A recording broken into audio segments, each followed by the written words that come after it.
can you put a club across your shoulders, make a backswing, and get that butt of the club 90 degrees turn, 90 degrees relative to the target line? If the answer is yes, then that's good. You don't have to make a lot of adjustments at setup or in swing. If the answer is no, and you can only get 70 degrees, then maybe you start looking at doing some things to help increase that turn. The Senior Golfer Advisor, dedicated to helping you, the senior golfer, drive it longer, play better, get healthier, and enjoy the game.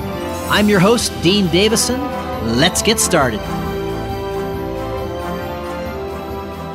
As you all know, those of you who listen to the show, each episode is 100% dedicated to your needs as the senior golfer, and today is going to be no exception. We've got an outstanding guest that does some work with senior golfers, but more importantly, he has an approach that I think you'll find easy to understand, easy to start to implement, but you're going to have to practice it. We're also going to do a couple of things today on the podcast. One is I'm going to do a listener spotlight. That'll come at the end of the show. I'm going to pick up one particular listener and talk about the things that individual is working on. I think you'll all benefit from that and perhaps see yourself in that same spotlight. We'll also have a special offer that'll come at the end of the show. We'll talk more about that in detail. But today, our guest is Eric Cogorno. I first found out about Eric when I was searching YouTube early on when I was looking for guests. And I came across a YouTube video that Eric did specifically for the senior golfer swing. And a couple things jumped out at me. First of all, Eric is a tremendous communicator and teacher. He really takes pride in teaching, and he knows the golf game inside and out.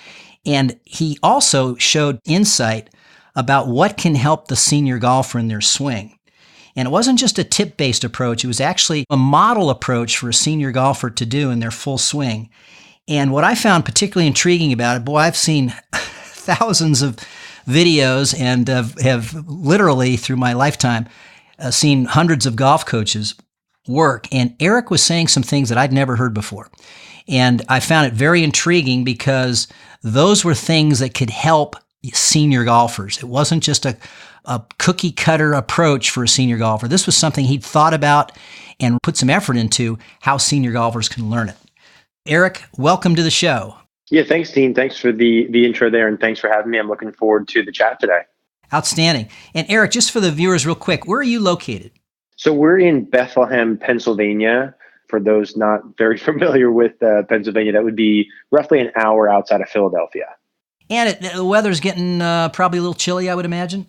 Yeah, we're just hitting that point of the year, man, where things are starting to cool off a little bit. Definitely jackets, some winter hats going on now, which I don't love, but that's where we're at now. So for us senior golfers, we're thinking two things. One is snowbirding down to Arizona, Florida, you name it. Or we're just hunkering down and, just putting the golf clubs away for at least the next few months. So I thought today would be a really good time to start to talk about some things that might involve some swing changes, relatively simple swing changes, but things that they can start working on. So when spring comes, they're fired up and ready to go. So when a senior golfer comes to you, what are they struggling with? What are they looking for? What's the problem they're trying to solve? I think there's a couple main things that I would hear a lot. One being in particular for the senior golfer, a lack of distance. Oh, yeah. Right. And so probably the biggest thing that I hear with the senior golfer that comes in is the story that I'm sure you've heard, right? Which is, I used to hit it this far, right? I used to hit my driver X. Yeah.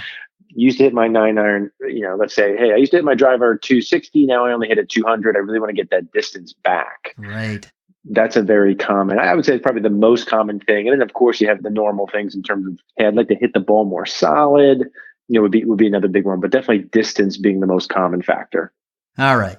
I think you're getting right to the heart of it. Certainly for the male senior golfer, that's got to be it. Anything different you hear from the women that come and want to work with you?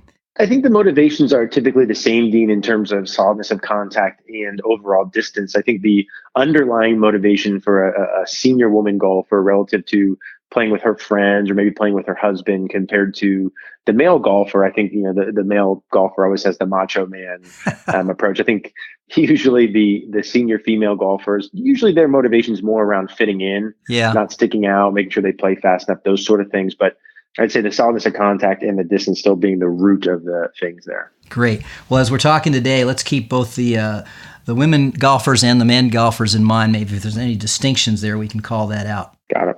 All right, so that's what they're struggling with. So what do you do to determine what might be the root of the cause of the problem that's going to help them get more distance or hit it more solidly? I think the best approach is, regardless of golfer, understanding the general factors that are related to whatever their issues are. Meaning, let's say a golfer wants to hit the ball farther. We'll use that example. There's a couple fundamental things that are going to be relative to or sort of determine how far you hit the ball. Some of those things being your club head speed, right? More speed, more distance, less speed, less distance. Yep. Angle of attack is a big one with the driver specifically. So a golfer who hits down with a downward approach, club head traveling downward towards the ball, would hit the ball shorter, basically 1-to-1 than a golfer who's able to have that club head working up through impact. That would be another factor. And then you're looking at things like, some of the minutia of hitting the ball in the center of the club face, the loft, the spin, et cetera. So I want to make sure the golfer is aware of these things. Listen, you want to hit the ball farther? Excellent. Let's do it. We need to change one of these variables. Are we going to focus on club head speed, angle of attack, center contact, whatever? And then once you get beyond the general things that need to be discussed, let's say you focus on club head speed. Hey, I need to improve my speed. Say, Dean, you swing 80 miles an hour. Here's about how far you're going to be able to hit it at that speed. Based on how far you want to be able to hit it, we need to get to 90 miles an hour, let's say. Okay, great. How do I go from 80 to 90 miles an hour? That's where you get a little bit more personal with that individual player. Now, obviously, as with senior golfers in particular, you're looking at things like, do they turn enough? Rotational ability as you get older gets more difficult. So things like that with the golfer, I'm looking at that person and saying, hey, how can you get from 80 to 90? And senior golfer 1 versus senior golfer 2 might attack that a little bit different depending upon their current situation.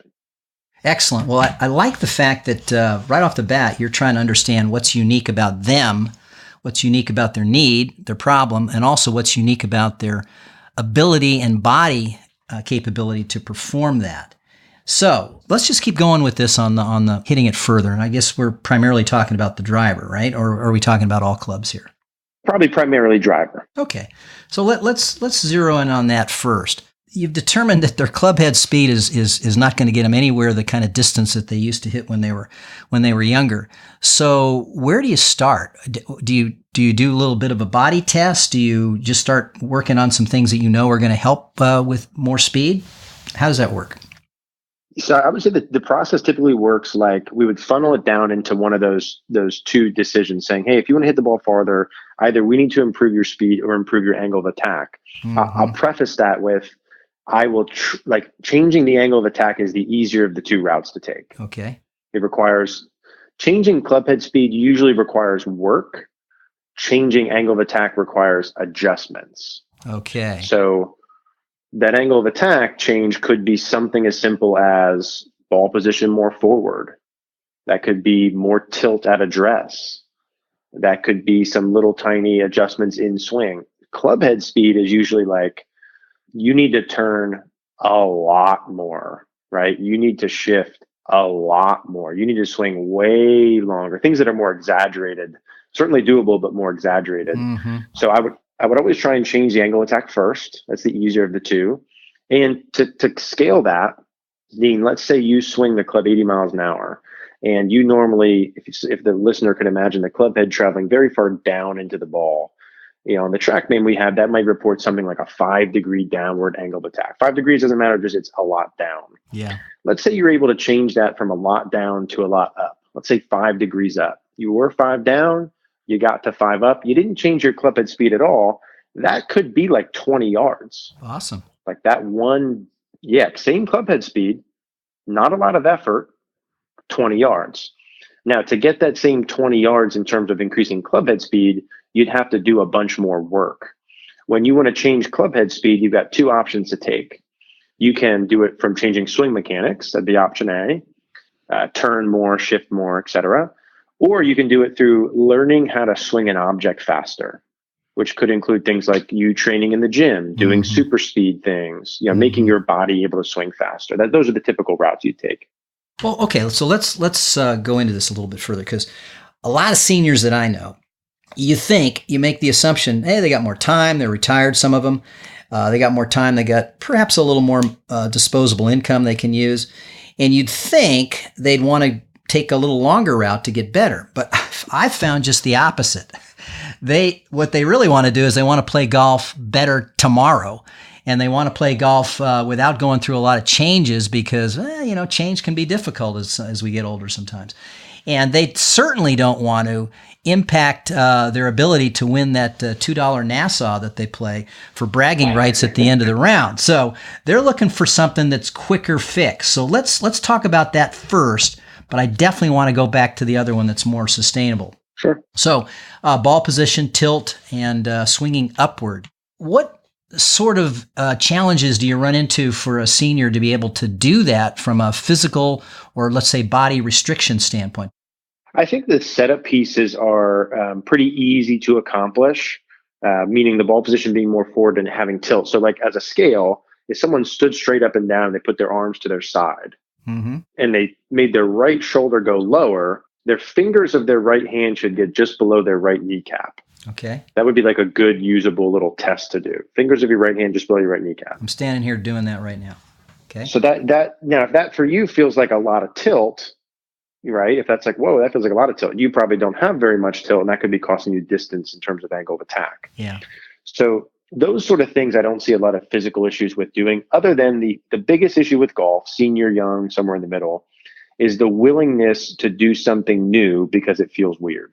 Yeah. Right? Like that's the overriding thing that's difficult, that makes golf hard. I think new and weird are the same thing for a lot of people. Exactly. And there's no solution for that. Like, it must feel weird and different. Yeah. That's why I preach feedback so much, which we'll get to later. Yeah. But to your question, no, I don't think there's physical limitation with that. I think where the things start to come in, where with a senior golfer in particular, is there's a correlation during your backswing between how much you're able to turn your body, both your hips and your shoulders, and how deep or behind you or around you can get your hands and the butt of the club. And then there's also a correlation between how deep and behind you can get the club and how much from the inside you can swing. Okay. And then there's also a correlation between how much from the inside you can swing and your angle of attack, meaning more body turn, deeper arms and hands at the top, swing more from the inside, hit more up, hit it farther. On the contrary, don't turn enough during your backswing, don't get depth, you swing over the top more, you hit down more, you lose distance. Get more so vertical. That's where you start to see more vertical. That's where you start to see some limitations of a golfer who'd say, hey man, I just can't turn enough. And Dean, 90% of the time when someone tells me they can't physically turn enough, that's they could turn more, they just don't understand how to. Like flaring of the feet, changing the knee flex, etc. There's maybe 1 out of 50, maybe 1 out of 100 golfers I've met that I physically couldn't get them to turn more. Like there's a lot of little hacks, little ways around doing that. Yeah. I want to get into that too. So in terms of just the quick adjustments, tilt, swing up, ball position, fairly easy from a setup standpoint to do. Getting that good upward angle of attack swing where you're starting to swing up on it rather than down on it, that might require some further adjustments in your body positions and some of the things you're doing with more of a rounded swing. But we'll get to that in a second. But for the most part, those simple changes, no problem. One of the things I've seen, and personally I've experienced, when I try to put too much tilt into it. So for example, my setup position might be a moderate, maybe a few degrees tilt. But then what's happening, because I'm thinking swinging up, I start to really side bend probably more than I should. And now I'm really swinging up. And I definitely see the difference in terms of ball flight being higher and further. But man, what I also experience is sort of a crunching feeling in that lower right back. And then that could be physical. It could be over-exaggeration of the tilt during the swing, or it could be something else that maybe you've seen seniors that you can share that could be a benefit to the audience out there. Yeah, I think first thing is like anything can be overdone, right? So like ball position forward, that's it, right? So while we're saying, listen, ball position forward and tilt, could you get the ball too far forward? Absolutely. you could tilt too much, right? Like you can swing too far under and inside out. Now, those are usually better problems. That's like having a big tax bill. That's a problem. It's a good problem, but it's a problem. Yeah. So the whole key with this, Dean, and we talked about this a little bit in our senior masterclass and all the YouTube videos we do in the coaching, is you have to have checkpoints. You have to have checkpoints. It's not as simple as saying 1, 2, 3 and forever, because our feels are different than our reels. That's why when you record your swing, it never looks like what you feel like. And so you have to utilize that, and you have to know, hey, where should my ball position be specifically, not just forward. Specifically, it should be, okay, in line with my left armpit. Okay, good. How much tilt should I have? Your fingers should be just below your kneecap, not more, not less, right? And throughout the swing, because you can overdo and underdo things, the gold of it is having specific checkpoints in which you correlate your feels to, and not the other way around. I think that's an important point. Well, that's a golden tip for sure. So a willingness to experiment just a little bit with that sounds like it's important. Oh, absolutely. And feel a little weird and uncomfortable, and don't judge yourself on the immediate results. Yeah. Like you would never say, hey, listen, I'm going to start investing in the stock market, and my week 1 results are going to dictate what I do moving forward. It's like, I'm going to do this. I'm going to learn. I'm going to adjust. I'm going to go. I don't do a diet plan. And if I haven't lost my 30 pounds in a week, I'm done with it. Yeah. If you're doing the things, there's a reason why you've decided to do them. You need to take it upon yourself to learn how to do them. The things are correct. Ball position, forward, tilt, hit up, those are correct, right? Yeah. You got to figure out exactly how to be able to do them. Well, those sound like things somebody could go start experimenting with tomorrow. Let's talk about something that's going to be a more long-lasting, perhaps build more club head speed, and something that people can work on as we head into the late fall and into the winter. You're not going to be playing potentially a lot of golf, but something you can start to work on now so that you can be ready come spring to start really killing your buddies in those Nassau bets. So let's talk about that. You were talking a little bit about depthness of swing and that sort of thing in rotation. Let's get into that a little deeper.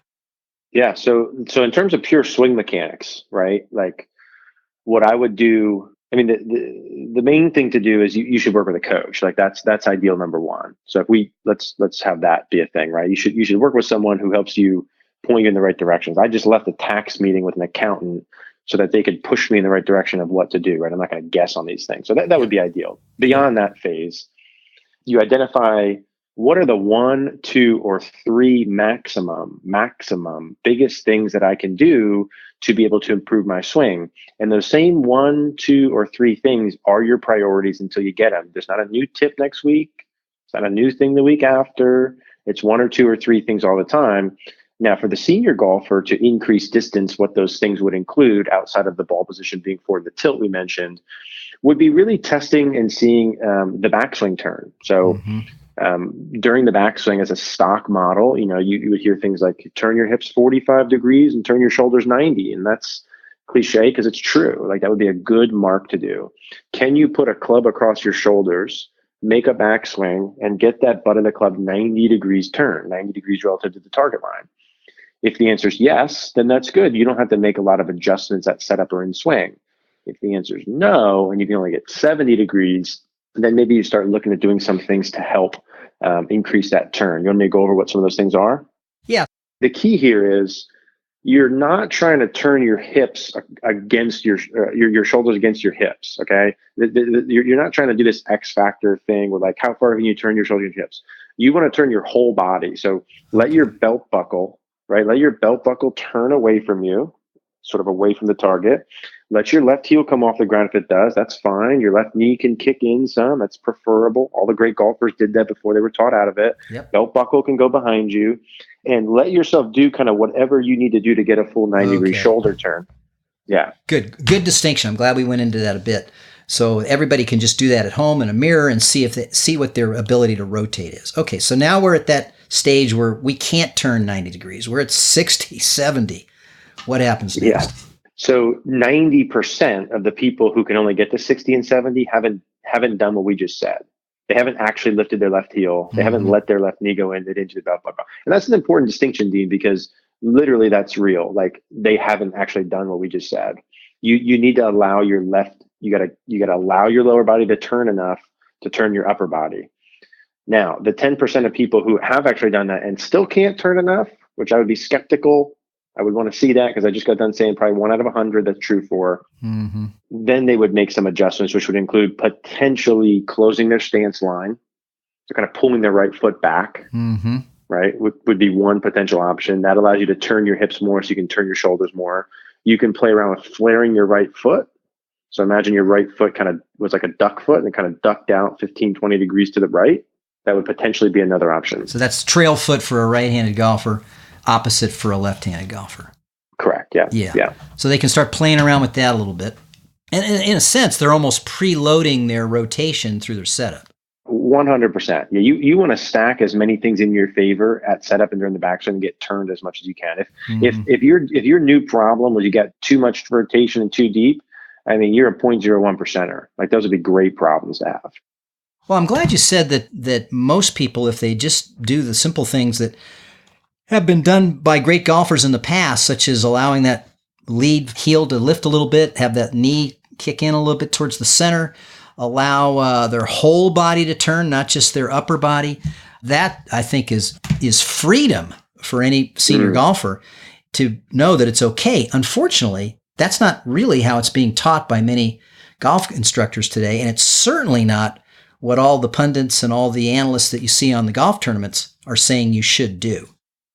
Jack Nicklaus, Arnold Palmer, Sure. Sam Snead. I mean, you go on and on. While they were PGA Tour pros, Yep, all did that, and then now the current ones don't do it as much, only because they were taught out of it. yeah, exactly. Right.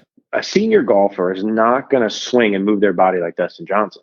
Right. It's like No chance. that's like trying to learn how to dunk like LeBron James or pitch like Clayton Kershaw. Right. Like these Not are. gonna happen. Yeah, I mean, we don't realize watching Dustin Johnson. That's literally what that is. Like he is a 1 in 7 billion. Like he is those sort of golfers out there, the elite of elite of elite, and our bodies aren't going to move the same. So let's not try to, and let's allow our lower body to turn. Let's do the things that are make it advantageous to hit the ball farther and better.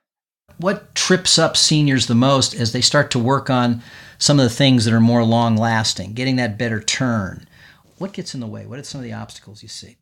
Yeah, it goes back to just what we talked about before, which is, maybe somewhat boring and simple, but the reality is people run into issues with changing their swing because of those same baseline fundamentals, which are feeling weird enough to do something because it's different and being willing to exaggerate enough.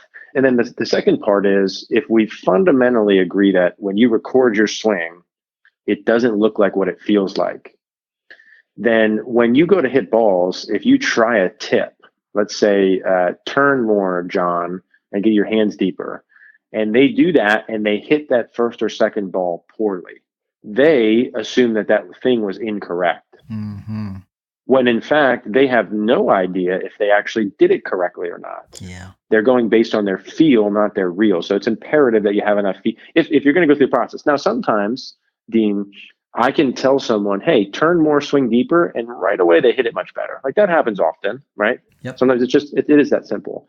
But if it's not, you can't assume that. You have to be able to actually check it. I'd say that's the biggest thing people run into that makes it harder. Yeah, I would agree. Especially if they don't have the benefit of the coach being right there with them for that observation and feedback.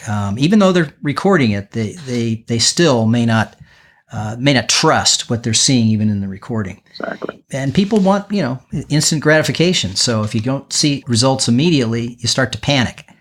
And then you say, wait a minute, this may be going to be too hard. I'll just go buy a new driver. That's the easiest thing to do. So let's talk about contact, because making a big turn is obviously going to help in terms of creating more width and ultimately more speed if you're doing it right. But what about contact? How do we get to the point where they're making better contact as they're working on speed? Yeah, so the biggest determining factor of hitting the ball solid in contact, without fail, for every golfer who's ever golfed in the history of golf, is where their club face is. And that's another not sexy but true answer. And when I say where their club face is, I mean, is it open, square, or closed relative to the arc they're swinging on, let's say? I mean, I can't tell you how many times, what happens is most golfers' club face is too open.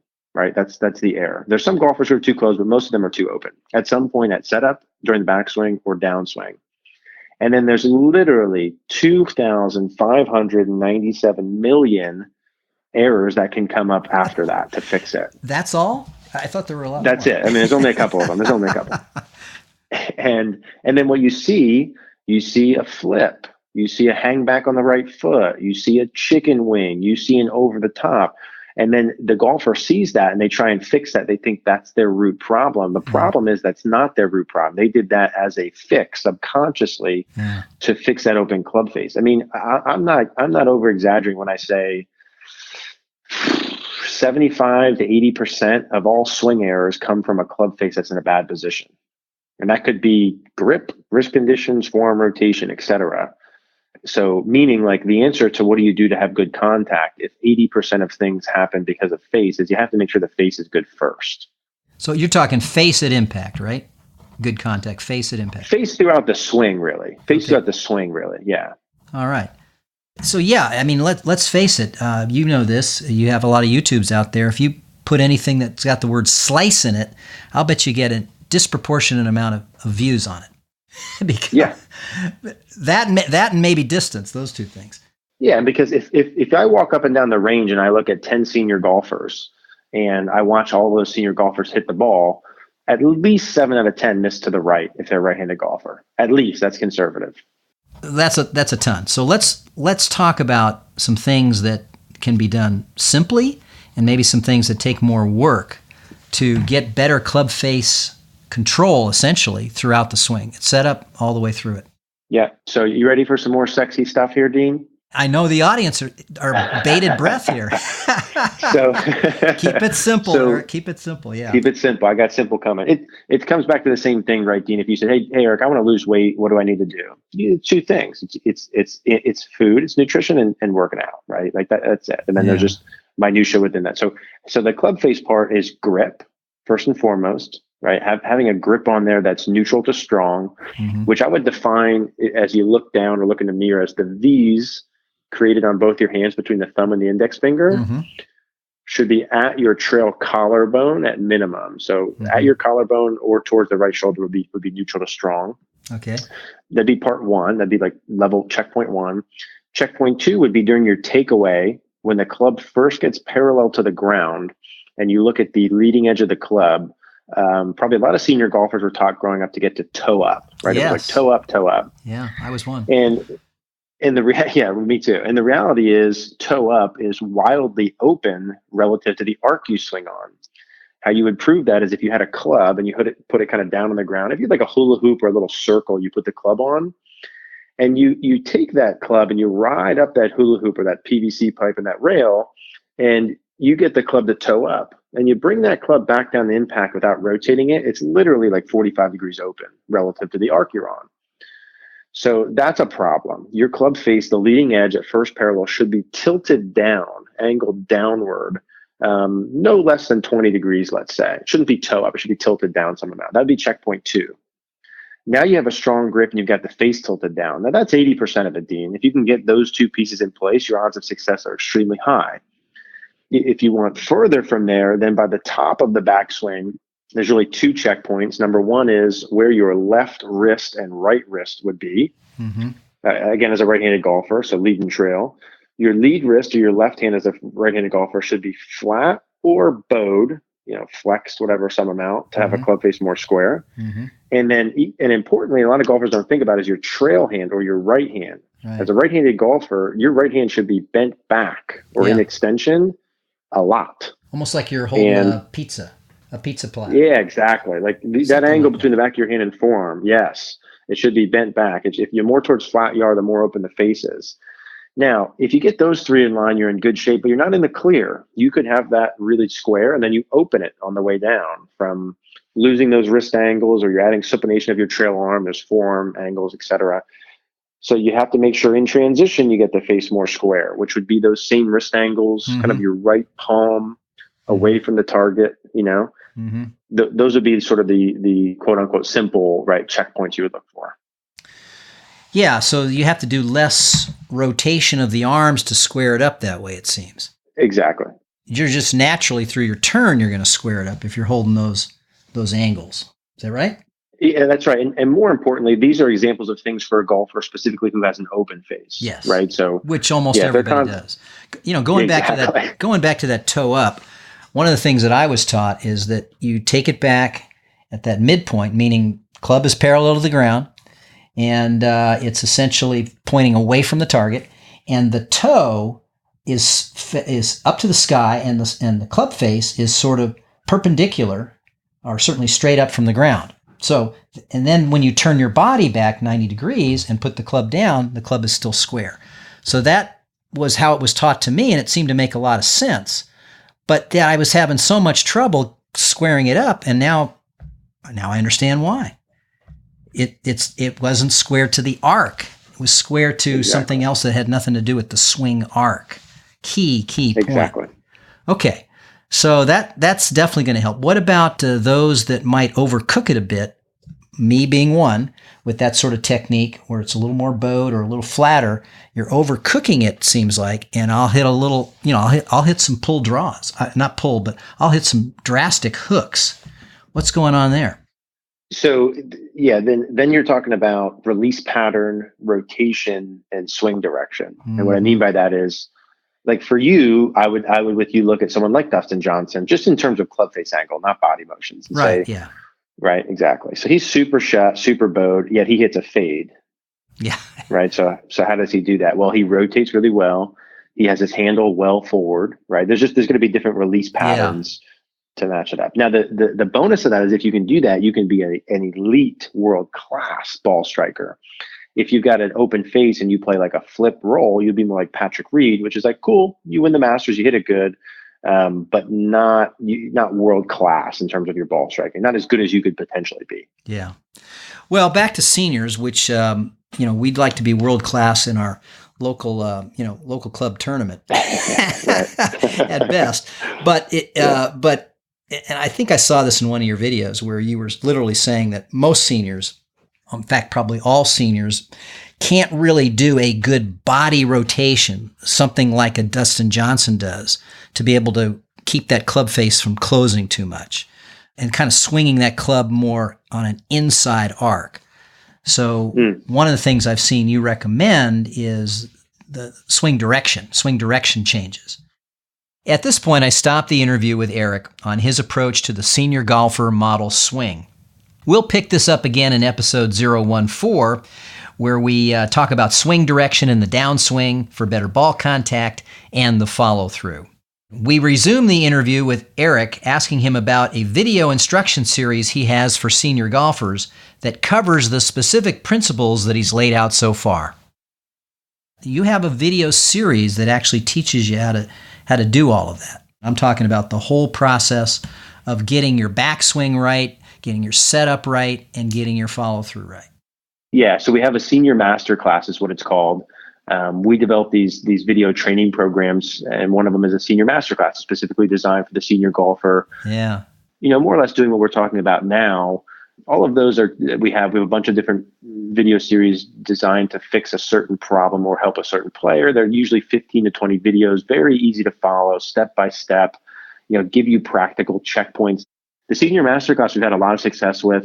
You and I had spoke a little bit. We very randomly did a senior best swing for senior golfer YouTube video earlier in this year with no expectations. It was one of our top 10, I think, most viewed videos ever. So we developed the senior masterclass, and we've had a great response from it. In fact, one of the companies that we have done with it just launched it on their site this week and have had almost 1,000 people who've bought it, and we've got a lot of really good feedback on the implementation because it works. It's you got to work it, but it works. Well, you and I had talked about this. We'll mention it at the end of the show, but we talked about it. We are going to provide for our listeners a special offer to get access to that senior masterclass, which I've had a chance to preview, and it's phenomenal. And it will take all of these concepts we've been talking about on radio and make them very real on video with tremendous drills and other things you can do to be able to not only learn it, be able to practice it, and then take it to the course. So stay tuned, everybody, for that. We'll be talking about it at the end of the show. What do you recommend for those who want to really get involved with your teaching approach? Where do they go? Yeah, so I think you mentioned something about the code for the products. Yeah, we're going to do that for sure. We'll do that. So beyond that, and part of what you said before, if YouTube is so confusing, which is true, we then decided we need to do something about that. And so we created CogornoGolf.com, which is our membership site. It's our online community. There's different variations of membership, monthly fees, where basically the pro of it, why you would do that is because it gives you the ability to actually send your swings in for me to look at, to clear up that confusion, help identify priorities, and really build a community of golfers that are all looking to get better. You get access to a lot of online resources. So that's another thing people can check out. But if people go check out the YouTube videos and that learns and helps too, that'd be awesome. CogornoGolf.com. That's COGORNO golf.com. That's it. And for those that, I love the fact that they can send in their swing and get a swing review, because that really does help expand your reach. And then we mentioned the special offer. You have a series called Golf Swing for Seniors Masterclass. It's 16 videos. Each video runs about 4 to 8 minutes. I think maybe there was one in there 10 minutes. Covers every facet of the swing: short game, long game, distance, the full swing. But I think what's really cool about it is you have a series in there which is about practice. How do you practice this so that it's meaningful? And you have some interesting ideas about practice. Better to practice more frequently than just have one big practice session that you do once a week. Just little tips like that, I think, are going to be really helpful to seniors who I think all know that you're not going to get any better unless you practice. But the problem is how to practice, and how to practice so it's going to be purposeful and meaningful. So I really like that part of it too. So special offer for that. The way you're going to get that is go to theseniorgolferadvisor.com. What I'll need you to do from there is click on the podcast episode tab. You'll see it right there. You'll see our episode with Eric, and there'll be a brief description. And in red letters, it'll say read more. Click on read more. That'll take you to the page where the special offer will be. We hope you'll take advantage of that, because it includes not only the Golf Swing for Masterclass, but it includes some other series that are also available on that Podia platform. One of them was about the Slice Fix training program we talked about, and then some other things here on rotation and getting distance. All of that's covered in the Senior Masterclass, so I'd start there first. 50% off on anything you see in there is going to be the offer, which is a very, very generous offer. So thank you for that, Eric. Absolutely. My pleasure. This is the Listener Spotlight. We started this back at episode 011. And each week we're going to spotlight a particular listener, share some background about themselves, what they're working on in golf, some unique things that they might be doing that's golf related. And this way we'll benefit from that information and begin to start a listener community, which is what I've always envisioned with this podcast. So our guest today, our listener spotlight guest, is David Hahn. He spells his last name H-O-N. David actually tried golf back when he was 40 years old. And he hurt his back, and he didn't think golf was kind of a ridiculous sport, and he didn't pick it up again until the age of 75. Today, David is 76, so he's only been playing about a year. He's essentially a beginner. He'll be 77 in December of this year. So, congratulations, David, for starting this late in life, and we'll learn here soon that you're not just the average beginner. You're really immersing yourself in everything. So David comes from a background in training technology. He shoots on average right now. He doesn't have a USGA index, but he shoots on average now about 103. He was hitting the ball about 200 yards, but he's working on some things to help his back. And he's working with the concepts that Kieran Conwar introduced in our episode 008 on the optimal performance swing for senior golfers. So he's working with that and regaining his distance. He's finding that it's much easier on his joints and on his back. He got into golf, and one of the things that he's learned is that he really appreciates the challenge of learning something physically at this stage of his life. And he finds that golf provides the opportunity. He's got a little more time to spend, the opportunity to just practice the game, and practice the game in ways that you get better and you can see yourself improved. And he describes that as just purely a joyful process. Now, here's where it really gets interesting for David. He started a website for beginners called Golf 75. And you can find it on golf75.com. And when you go in, the first thing you'll see pop up is it says, "Do not read unless you are starting golf in your 70s. We do check ID." So I don't know if he actually checks ID, but it gives you an insight into his sense of humor. He actually is a blogger, and he puts together blog episodes fairly frequently. He's got close to 20 of them, maybe more, on all different aspects of golf as he's learning it as a beginner. So if you're out there as a beginner or someone who's just getting started in golf, or you know someone who wants to get started in golf, I'd highly recommend his website as a place to follow along. He's got some interesting ideas there on how you can get started in golf cheaply. It does not have to be expensive at all, and some ways that you can get started without having to go through expensive lessons just to start to learn a little bit. So very practical and very well-written blogs and articles that he puts together, so I'd highly recommend that. Again, I think one of the biggest things that David appreciates from golf is the fact of being able to get involved in something physical that's new and challenging, keeps you young. And I'll read you a quote from one of his blogs, which I think is particularly poignant and gives you, I think, a good representation of the sort of thoughtful wisdom and humor that David brings to the idea of starting golf late in life. So he writes, "With golf, you are given a rebirth of human privilege, of improving yourself by yourself. Age seems to take away that personal thrill from many of us, but with golf, you have new challenges and time and practice and can give you new abilities, new skills every month. You can get better, and for many years, you can get better fast. You have exciting new revelations and new successes as you invest your time and just a little money in golf. The rewards are not outside you, they are inside you, and at age 75, they are priceless." So congratulations, David. Good luck in your journey in golf, and thanks for helping others who may be curious about starting their journey in golf, no matter what the age is.